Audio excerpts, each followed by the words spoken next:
today's video, we're going to be talking about how to replace a fuel pump in your car or truck. So a fuel pump's kind of annoying to do, and you really don't want to do the work without knowing if it's a fuel pump or not. So the first scenario is, or the first, thing to check is see if your car starts, obviously. If it doesn't, then you know it's either spark, fuel, or air related. Now considering I can walk over to my intake and it's not, plugged full, which I've never, ever seen a car plugged full. But you just want to check the intake, which I've already done it. You just got to figure out where the intake of your car is. You just pull that up. Sorry for the bad visual, guys. You just pull this up, pull the filter out, and look at, yes, this filter is dirty, but it is not completely shoved full. So I know the engine is getting air. So that tells me the reason why this thing is not starting is either spark or fuel.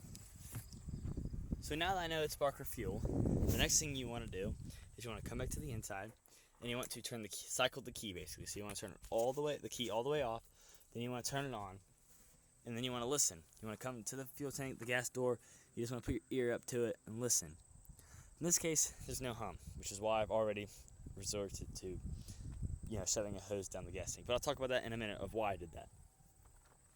So if you don't hear a hum from the fuel tank, the next thing you want to see, does it have power? So the easiest thing to do is come down to your fuse panel, which in this case there's just 4 screws on this panel right here. And then you want to look through your fuses and relays. In this case, the relay is soldered on the 4 F250s with the V10 Trident and 5.4s. The relay is going to be soldered on the back. So you really want to hope that it's not a relay. For every other car, a relay is an easy fix. It's just one of these boxes. You pull it out, get a new one, you pop a new box right back in. So it's not a big deal. But then you want to check for your fuse. And you want to look in your owner's manual, normally under like roadside emergencies, that's where they're normally located. And you just want to check your fuse, make sure it's not blown. If it's blown, good, put a new one in, it should run. If it blows again, then you're going to have more issues. But if you look at your fuses, and they're all good, then you want to print off a wiring diagram of your vehicle. So for example, here's the wiring diagram I have of my vehicle I printed off. Here you see it goes from the battery, it's hot, you go to the battery to the fuse box. That's where the fuel pump relay's at. Then from here it goes to the powertrain control module, which I doubt that's bad, but there's always a possibility. And then you want to trace it all. So the best spot to be would be the closest to the pump once the fuses are good. So the closest for mine is right there's the pump. Right there, right in the center of the screen, that's my pump. So you follow the wiring, the closest I can get to that is the inertia fuel shut-off switch. So if you don't know where that's at, you can get on Google. You can Google where that's at in your car. I know a lot of sedans are going to be in the trunk, and a lot of the trucks are going to be on the kickboard of your vehicle. So that's right here on this truck. And there's a little door right there, or a little hole I should say. And that's your fuel pump reset. And some say fuel reset, like right, this one says fuel reset. So you can reach in and you can make sure that it's pushed down. In this case, it's already pushed down. So next what I would do is pull this cover off, which just pops off, which I got the panel off. Then I'll go over to the switch, which is right here. And then what you're going to do is you're going to pull this. Every clip's going to be a little bit different, so just look how that clip comes off. And what you're going to do is we're going to carefully walk it off. And now you have your switch. So power comes in. You have to look it up on your diagram. For me, power comes in on a dark green and yellow. So that's going to be this green wire right here, the green and yellow one. That's where power comes in. So you got to have a buddy for this one, or it's hard to do one-handed recording. So either you can do it, it's just hard. I'd recommend getting a buddy. And then you can get a test light or a multimeter. And there's a ground normally really close to, so like right there's the ground for it. So if I had a multimeter, I would take the red lead of the multimeter and I would shove it in the green pin. Just be careful that you don't damage the connector. But I would shove it in there, take the black one, and I would hold it there. And I'd have a buddy or you crank over the vehicle. And as it's cranking over, if the multimeter reads 12 volts, you got power. Or if the test light lights up. Now I've already done that. So it lights up. But that's before the switch. So you know you have power before the switch. So what I would do is I'd plug it back in, and then you gotta be really careful, but you gotta shove up one of the leads into the red terminal and do the same thing. You put the red lead there, or just the test light thing there, and put the ground on that ground, and have a buddy crank over the vehicle. If it lights up, then the switch is good and you have power. So once you know you have power at the switch, you know the switch is good, and you know everything before that's good. So in this case, all of this comes in before the switch. So what that tells me is all of this is good. So now I can eliminate this half. So for this case, I'm just going to fold it away. And I know that all of this is good up to here. So at this point, all I have left is one connector and a ground. So now basically all I got to do is, before I absolutely confirm the fuel pump, you want to trace the wiring the best you can, which is going to be really hard. For me, I can only see a little bit before the pump, and it all looks good. So I will show you how to do that. So once you know you have power at the switch and everything's good, you want to crawl under the truck or under the vehicle, find where your gas tank is. So I'm currently laying under my truck. That is the gas tank. That's the bottom side of the gas tank right here, which is not very far away from my face. And it's hard to do. I've already traced most of it. You're going to follow this all the way back to the pump, which this goes to the pump, and then you're going to follow this wire the best you can. I've already done it. What you want to look for is anything that looks like that is a problem, where the sheathing is broke and like some of these wires, insulation has been chewed up a little bit.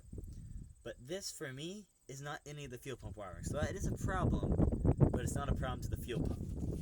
So that leads me to believe that it is a fuel pump.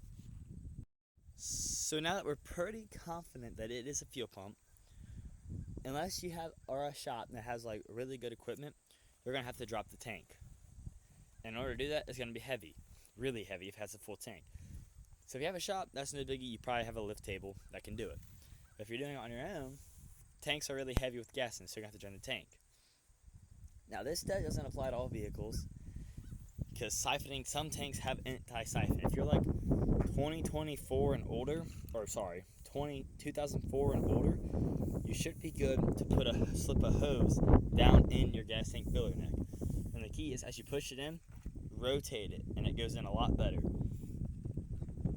But some tanks are not able to do that. So if you're not able to do that, you're going to have to get a jack, raise it up to your gas tank, and slowly drop the gas tank and pull out the fuel pump and siphon it out through the fuel pump hole or the filler neck hole. But in this case, we're able to stick a hose down the filler neck. And then what I did to make it easier on myself, I got a hose that fits inside this hose to a syringe. Now that's going to help me get the gas to start the siphoning out.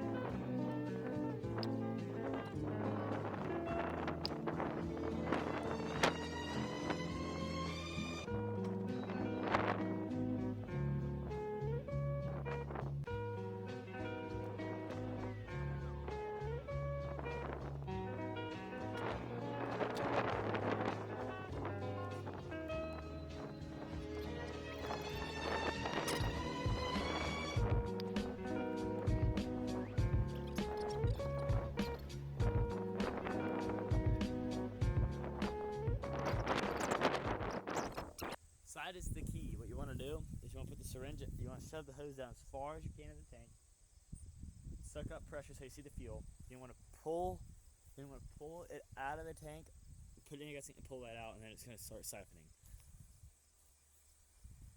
So I'll let this siphon, and I'll tell you guys once that's done. Once you get your gas tank fully siphoned out, you're going to have to disconnect the filler hose and this other hose right here. And once you get them disconnected, then you can come back here. And you want to take out this bolt right here, and this bolt goes to this tank strap that holds the tank up. And then there's one more over here that you can see there. Alright, so once I got everything loose, I used jack stands to support the tank as I pulled everything else out. There's two hoses on either side of the tank. Right here, right there's one. And over here was one, right? Where is it? Let's see. Right. There's the other one camera focus. There we go. And you get those two loose, and you can lower the tank down. In my case, I was able to lower the tank down all the way. And then if you're lucky, in my case, I was able to lower the tank down all the way before I had to do the two lines, which these lines, the clips just push. There's a blue one, and you just take them, you rotate them to the top, you push down, you pull them out. Mine was stuck, so I ended up using a pair of needle nose pliers to push down on them and pull them off. And it's like a white one / gray one. You do that, and you can push them off. And then this connector is really simple. You just push this right down. If it'll focus, please, camera. The spot right there, you just push down, and it just disconnects. And then to get the fuel pump actually out of the bottom of the tank, you got to reach down. And there are two tabs on the side of it, one on this side and one on this side. You just go down, you just grab it and just squeeze it in like that. You just got to reach down. I did it one-handed like this, pull it out. I had some problem with mine sticking, so you might have to reach down in the gas and like pry it like that. Like just bend it. Like they won't snap, at least they shouldn't. You can bend them up like that. And what I did is I bent it like that and pulled it up a little bit so it was cockeyed. And then I went to this side and did the same thing and pulled straight up, and then it started to come out. I got it by the wire and just pulled it all the way up. Now be careful, because when you first do that, this will be full of gas, so you don't want to flip that all over you, because that's just not fun. And then be careful where you set it down, because it will leak all the gas that's in here out from this pre-filter.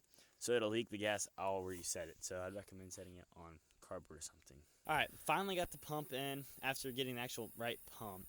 Now I wasn't able to actually film putting the pump into the tank. But basically, on the back of the pump, you got two tabs down here. On this side right here, and right there. And now if you have the tank laying in how it's supposed to, if you have the tank laying down like exactly how it's supposed to go in the truck, your fuel pump should go in something similar to like this, where the float goes directly that way, and the intake screen is on, like, I don't know, say the 11 o'clock position on the clock, 11 o'clock. And it should slide right down into place. Now, if you have issues getting it to go down, like it won't just slide in and click, you probably got it caught on this, the float, part of the float. That's what happened, especially on my new pump. My new pump had like the flow was a little bit different, and I got it caught the first time. So I had to pull it out and get it to click in. And then after that, you put that ring on there that locks this part down to the top of the tank. And I just used a punch and a chisel to get that loose, because I realized I didn't mention that when I took it off. But you just use a chisel and a hammer. Just be careful not to crack it, but you use that to break it loose. And I used that to make sure I get it fully tight. Now once I had that in, it was pretty simple. All you had to do was plug in your two evap hoses. The one that was back here, which you can actually cheat and go above the frame to get to it, if you can reach. It's also easier if you lay it down behind the diff. If you go from like there. And then once you got that one, there is one more towards the front of the tank. And then you have your two fuel lines, and then it's just a tank strap. So just like that, you have the fuel pump replaced. Now, to make sure it works, I'd recommend listening, like I told you guys last time. Which on this, for most cars, you want to listen either at the gas cap, or in this case, if you can see the tank, the closer you get to the tank, the better. So I'm going to stop talking here. I'm going to turn on the key, and I want you guys to listen. So I'm going to put my camera as close as I can to the fuel pump door. I'll still be able to reach the keys.